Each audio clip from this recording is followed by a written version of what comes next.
یہ اظہر من الشمس ہے کہ داڑھی رکھنا انبیاء کرام علیہم السلام کا طریقہ جاریہ ہے، اور داڑھی رکھنا فطرت سے ہے۔ داڑھی شعائر اسلام سے ہے۔ روز ازل سے مسلمانوں کا راستہ یہی ہے کہ داڑھی رکھنی ہے۔ صحابہ کرام، اہل بیت عظام، ائمہ اعلام، ہر طبقہ کے اولیاء امت و علماء ملت، بلکہ قرون خیر میں تمام مسلمان داڑھی رکھتے تھے، یہاں تک کہ اگر کسی کی خلقتاً داڑھی نہ نکلتی اس پر سخت افسوس کرتے۔ ہر عیب سے بدتر عیب داڑھی کا نہ ہونا سمجھا جاتا تھا۔ حضرت اخنف بن قیس رضی اللہ تعالی عنہ کبار تابعین میں سے ہیں۔ ان کے ایک قدم مبارک میں ٹیڑھا پن تھا، آنکھ ان کی جاتی رہی، خلقتاً ان کے چہرے پر داڑھی نہ آئی۔ ان کے دوست ان کی آنکھ اور ان کے پیر پر افسوس نہیں کرتے تھے، بلکہ ان کی داڑھی پر افسوس کرتے اور کہتے تھے کہ ہمیں تمنا ہے کاش اگر 20,000 کی داڑھی ملتی ہوتی تو ہم احنف کے لیے خرید کر لاتے۔ سیدنا حضرت علی المرتضیٰ رضی اللہ تعالیٰ عنہ کے دور پاک میں قاضی شریح بڑے علم و فضل کے مالک تھے۔ سیدنا علی المرتضیٰ رضی اللہ تعالیٰ عنہ ان سے مشورہ لیتے تھے۔ ان کی بھی داڑھی مبارک خلقتاً نہ تھی۔ وہ فرماتے تھے کہ مجھے تمنا ہے کاش داڑھی 10,000 روپے میں مل جاتی تو میں ضرور اس کو خرید کر لیتا۔ شاہ عبد الحق محدث دہلوی شرح مشکات میں لکھتے ہیں، ایک مشت داڑھی رکھنا واجب ہے، اور جو کہتے ہیں کہ داڑھی رکھنا سنت ہے، اس سے مراد نبی کریم صلی اللہ علیہ وسلم کا طریقہ جاریہ ہے، یا اس وجہ سے سنت کہتے ہیں کہ اس کا ثبوت سنت نبوی صلی اللہ علیہ وآلہ وسلم سے ہے، جیسا کہ عید کی نماز کو سنت کہا جاتا ہے حالانکہ وہ واجب ہے، اسی طرح داڑھی کو سنت کہا جاتا ہے حالانکہ داڑھی واجب ہے۔ جو کام نبی کریم صلی اللہ علیہ وآلہ وسلم ہمیشہ کریں اور اس کا حکم بھی دیں وہ کام واجب ہوتا ہے۔ حضور صلی اللہ علیہ وسلم کے چہرے مبارک پر جب سے داڑھی مبارک آئی، آپ صلی اللہ علیہ وسلم نے ایک مشت سے کبھی بھی کام نہ کرائی۔ آپ صلی اللہ علیہ وسلم نے ساتھ ساتھ حکم بھی فرمایا تو واجب ہو گئی، کہ واجب کی تعریف بھی یہی ہے کہ ما واظب علیہ النبی صلی اللہ علیہ وسلم، حضور صلی اللہ علیہ وسلم جس کام پر مواظبت کریں، ہمیشگی کریں اور اس کے کرنے کا حکم بھی دیں تو وہ واجب ہوتا ہے۔ تو حضور صلی اللہ علیہ وسلم نے داڑھی پاک رکھوائی، کبھی ایک مشت سے کم نہیں کرائی، اور حکم بھی ساتھ ساتھ ارشاد فرمایا تو داڑھی رکھنا واجب ہو گیا۔ دوسرا، اللہ تبارک و تعالی نے ارشاد فرمایا وَمَا كَانَ لِمُؤْمِنٍ وَلَا مُؤْمِنَةٍ إِذَا قَضَى اللَّهُ وَرَسُولُهُ أَمْرًا أَن يَكُونَ لَهُمُ الْخِيَرَةُ، کہ اللہ تعالیٰ اور اس کے رسول صلی اللہ علیہ وآلہ وسلم جو فیصلہ کر دیں، کسی مومن اور مومنہ کو پھر اختیار نہیں ہے کہ وہ قبول کریں یا نہ کریں۔ جب کسی کام کا حکم ہو گیا تو مومنین پر لازم ہو گیا کہ وہ کام کریں۔ اب اللہ تعالیٰ کے رسول صلی اللہ علیہ وسلم نے حکم دے دیا کہ مونچھیں چھوٹی کرو اور داڑھی کو معاف کرو۔ اب ہمارا اختیار نہیں کہ ہم اس فیصلہ کو قبول کریں یا نہ کریں، بلکہ قبول کرنا ہی کرنا ہے۔ مومنین کی یہ شان نہیں ہے کہ وہ قبول نہ کریں، کہ اللہ تعالیٰ نے فرمایا وَمَا كَانَ لِمُؤْمِنٍ وَلَا مُؤْمِنَةٍ إِذَا قَضَى اللَّهُ وَرَسُولُهُ أَمْرًا أَن يَكُونَ لَهُمُ الْخِيَرَةُ۔ اگر مومن ہیں تو داڑھی رکھنا ضروری ہے کہ حضور صلی اللہ علیہ وسلم کا فیصلہ ہو چکا ہے۔ نبی کریم صلی اللہ علیہ وآلہ وسلم نے ارشاد فرمایا خالف المشرکین، فرمایا کہ مشرکین کی مخالفت کرو، احفظ الشوارب وافر اللحیۃ، فرمایا کہ اپنی مونچھیں چھوٹی کرو اور اپنی داڑھیوں کو بڑا کرو، مشرکین کی مخالفت کرو۔ بخاری اور مسلم میں یہ حدیث پاک ہے۔ دوسری حدیث پاک ہے، نبی کریم صلی اللہ علیہ وسلم نے فرمایا انحقوا الشوارب وافر اللحیٰ، مونچھیں مڈاؤ اور داڑھیاں بڑھاؤ۔ یہ بخاری اور مسلم کی یہ بھی حدیث پاک ہے۔ نبی کریم صلی اللہ علیہ وآلہ وسلم نے ارشاد فرمایا اعف الشوارب واعف اللحى، مونچھیں خوب چھوٹی کرو اور داڑھی کو معاف کرو۔ یہ مسلم شریف میں اسی طرح ہے۔ اس طرح بہت سی احادیث اس موضوع پر ہیں، بہت ساری کثیر سندوں کے ساتھ اور مختلف الفاظوں کے ساتھ بہت ساری حدیثیں موجود ہیں جن سے مطلب معلوم ہوتا ہے کہ مونچھیں کٹائیں اور داڑھی بڑھائیں۔ ایران کا بادشاہ خسرو پرویز لعن اللہ علیہ، جس نے نبی کریم صلی اللہ علیہ وسلم کے نام مبارک کو چاک کیا تھا، اللہ تعالیٰ نے اس کے ٹکڑے ٹکڑے کر دیے۔ تو اس ایران کے بادشاہ خسرو پرویز نے 2 بندے مدینہ پاک کی طرف روانہ کیے۔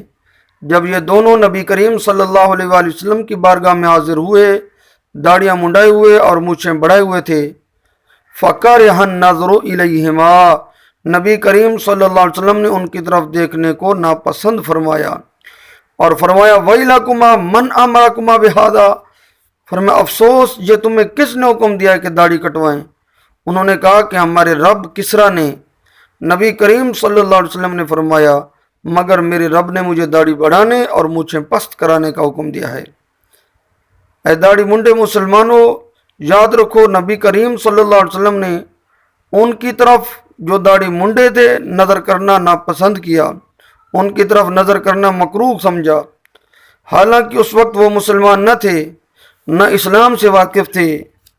جب ان کی وضاقتہ کو دیکھ کر رسول اللہ صلی اللہ علیہ وسلم نے ان کی صورت کی طرف دیکھنے سے کراہت کی، تو جو مسلمان آئے محبوب کریم صلی اللہ علیہ وسلم کے طریقے کو چھوڑ کر اغیار، مشرکین، مجوسیوں، یہودیوں اور عیسائیوں، ہندوؤں کے طریقے کو اپنائے ہوئے آئے، ایسی گندی صورت بنائے ہوئے جو محبوب کریم صلی اللہ علیہ وسلم کو سے کراہت آئے۔ خلاف پیمبر کسے را گزید، ہرگز نہ خواہد بمنزل رسید، مصطفیٰ صلی اللہ علیہ وسلم کے راستے کو چھوڑ کر کوئی اور راستہ اختیار کرنے والا منزل تک کبھی بھی نہیں پہنچ پائے گا۔ آدمی جس حال میں مرتا ہے اسی حال میں اٹھتا ہے۔ اگر روز قیامت حضور صلی اللہ علیہ وسلم نے تیری یہ صورت دیکھ کر کراہت فرما لی کہ تو اس حال میں مرا کہ تو داڑھی منڈا تھا، تو حضور صلی اللہ علیہ وسلم نے اگر تیری صورت دیکھ کر کراہت فرمائی، چہرہ پاک موڑ لیا، تو پھر کدھر کا رہے گا؟ کس کے در پر جائے گا؟ کس کا دروازہ کھٹکائے گا؟ کس کی بارگاہ میں امید لگائے گا؟ مسلمان پناہ الامان، نجات کا چھٹکارا، نجات اور چھٹکارا حضور صلی اللہ علیہ وسلم کی نظر رحمت میں ہے۔ مسلمان کی پناہ، امان، نجات، چھٹکارا جو کچھ ہے وہ حضور صلی اللہ علیہ وسلم کی نظر رحمت میں ہے۔ اگر حضور صلی اللہ علیہ وسلم نے نظر موڑ لی تو پھر کہاں نجات ملے گی؟ اللہ تعالیٰ کی پناہ اس گھڑی سے کہ محبوب کریم صلی اللہ علیہ وسلم ہمارے چہرے سے کراہت فرمائیں، نعوذ باللہ من ذالک۔ اے مسلمان، داڑھی منڈا آج موقع ہے، داڑھی رکھ لے، محبوب کریم صلی اللہ علیہ وسلم کے یاروں جیسی شکل بنا، اللہ تعالیٰ کے محبوب بندوں جیسی شکل بنا، دشمن خدا جل جلالہ رسول اللہ صلی اللہ علیہ وسلم کے دشمنوں جیسی شکلیں نہ بنا، اللہ کے دشمنوں جیسی شکلیں نہ بنا۔ حضرت عمر بن خطاب رضی اللہ تعالیٰ نے داڑھی کے بال چننے والے کی شہادت کو رد کر دیا تھا۔ جو داڑھی کا بال چنتا تھا اس کی شہادت کو، گواہی کو قبول نہیں کیا۔ قاضی ابن ابی لیلہ نے بھی اسی طرح داڑھی منڈے کی گواہی کو رد کر دیا۔ عمر بن عبدالعزیز بھی ایسے کی گواہی کو رد کر دیا کرتے تھے۔ اسی طرح احیاء العلوم میں آئے، امام غزالی نے لکھا ہے یہ بات، تینوں باتیں۔ حضرت کعب الاحبار رضی اللہ تعالیٰ نے فرمایا کہ نبی کریم صلی اللہ علیہ وسلم نے فرمایا کہ آخر زمانے میں کچھ لوگ ہوں گے جو داڑھیاں کتریں گے، وہ مکمل بے نصیب ہیں، یعنی ان کے لیے دین میں کوئی حصہ نہیں ہے۔ اسی طرح احیاء العلوم میں لکھا ہے، فرمایا داڑھی ایک مشت سے کم کرانا بعض مغارب کے لوگوں کا طریقہ ہے۔ مغارب کے لوگوں کا طریقہ ہے کہ وہ داڑھی ایک مشت سے کم کراتے ہیں، احیاء العلوم، اور ہجڑے مرد ایسے کرتے ہیں، یہ کسی کے نزدیک بھی حلال نہیں ہے۔ اور پوری داڑھی کٹوانا یہ اجمیوں، مجوسیوں، یہودیوں اور ہندوؤں اور فرنگیوں کا طریقہ ہے، غنیہ میں اسی طرح ہے، غنیۃ الطالبین میں اسی طرح ہے۔ داڑھی منڈانے والے کو سزا دی جائے، وہ فعل حرام کا مرتکب ہوا ہے۔ یہ بحر الرائق میں ہے کہ جو داڑھی منڈائے اس کو سزا دی جائے کیونکہ وہ حرام فعل کا مرتکب ہوا ہے۔ نبی کریم اس کے ساتھ ساتھ نبی کریم صلی اللہ علیہ وآلہ وسلم نے فرمایا، من خالف سنتی فلیس منی، جس نے میری سنت کے خلاف کیا وہ میرے زمرے سے نہیں ہے۔ نبی کریم صلی اللہ علیہ وسلم نے فرمایا، من اخذ بسنتی فهو منی ومن رغب عن سنتی فلیس منی، جو میری سنت اختیار کرے وہ مجھ سے ہے اور جس نے میری سنت سے منہ پھیرا وہ میرا نہیں ہے۔ جب اتنی سخت وعیدیں موجود ہیں تو پھر ہر مسلمان کو چاہیے کہ وہ اپنے حبیب کریم صلی اللہ علیہ وسلم کے فرمان کی اتباع کرے، داڑھی رکھے، اپنا منہ اسلامی بنائے، اسلامی علامات کو اختیار کرے اور کفر کی علامات سے بچے۔ داڑھی منڈانے والے کے لیے فتاوی رضویہ میں جو وعیدیں ذکر کی گئی ہیں وہ مندرجہ ذیل ہیں۔ داڑھی منڈانے والے کے لیے فتاوی رضویہ میں جو وعیدیں ذکر کی گئی ہیں وہ وعیدیں میں اب عرض کرتا ہوں کہ داڑھی منڈانے والے اللہ تعالیٰ اور اس کے رسول صلی اللہ علیہ وسلم کے نافرمان ہیں، نمبر 1۔ شیطان لعین کے محکوم ہیں، نمبر 2۔ سخت احمق ہیں، اللہ تعالیٰ ان سے بیزار ہے، رسول اللہ صلی اللہ علیہ وسلم ان سے بیزار ہیں۔ رسول اللہ صلی اللہ علیہ وسلم کو ایسی صورت دیکھنے سے کراہت آتی ہے۔ وہ یہودی صورت ہیں، نصرانی وضع ہیں، فرنگیوں سے مشابہ ہیں، مجوس کے پیروکار ہیں، ہندوؤں کی صورت، مشرکین کی سیرت ہیں، مصطفیٰ صلی اللہ علیہ وسلم کے گروہ سے نہیں ہیں۔ وہ اپنے ہم صورتوں نصارہ، یہود اور مجوس و نود کے گروہ سے ہیں، واجب التعزیر ہیں، شہر بدر کرنے کے قابل ہیں، مبدلین فطرت ہیں، مغیر خلق اللہ ہیں، زنان مخنث ہیں، خدا کے عہد شکن ہیں، ذلیل ہیں، خوار ہیں، گھنونے، قابل نفرت، مردود الشہادت ہیں۔ داڑھی منڈانے والے پورے اسلام میں داخل نہ ہوئے، ہلاکت میں ہیں، مستحق بربادی ہیں، دین میں بے بہرہ ہیں، آخرت میں بے نصیب ہیں، عذاب الہی کے منتظر ہیں۔ اللہ عز و جل کو سخت دشمن مبغوض ہیں، صبح ہے تو اللہ تعالیٰ کے غضب میں ہیں، شام ہے تو اللہ تعالیٰ کے غضب میں ہیں، قیامت کے دن ان کی صورتیں بگاڑی جائیں گی۔ اللہ اور اس کے رسول کے ملعون ہیں، دنیا اور آخرت میں ملعون ہیں۔ اللہ تعالیٰ، ملائکہ و بشر سب کی ان پر لعنت ہے، فرشتوں نے ان کے لعنتی ہونے پر آمین کہا۔ اللہ تعالیٰ ان پر نظر رحمت نہ فرمائے گا، وہ بہشت میں نہ جائیں گے، اللہ عز و جل انہیں جہنم میں ڈالے گا، اعلیٰ یاذ باللہ تعالیٰ۔ یہ جتنی باتیں میں نے عرض کیں یہ فتاوی رضویہ جلد 22 میں ہیں۔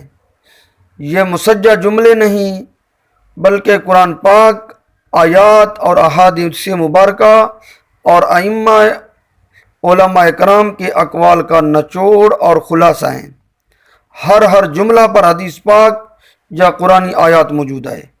ان کو ذکر کرنے کا مقصد کسی کی توہین میرا مقصد نہیں بلکہ تلقین میرا مقصد ہے کہ آج سنبھل جائیں تاکہ کل قیامت کے دن اللہ تعالیٰ اور رسول اللہ صلی اللہ علیہ وسلم اور جمیع خلق کے سامنے کسی قسم کی رسوائی نہ ہو۔ اللہ تبارک و تعالیٰ ہم سب کو توفیق بخشے کہ ہم سب اپنے چہرے پاکیزہ ہستیوں کی طرح سنت نبوی صلی اللہ علیہ وسلم پر عمل کرتے ہوئے داڑھی سے سجائیں۔ آمین۔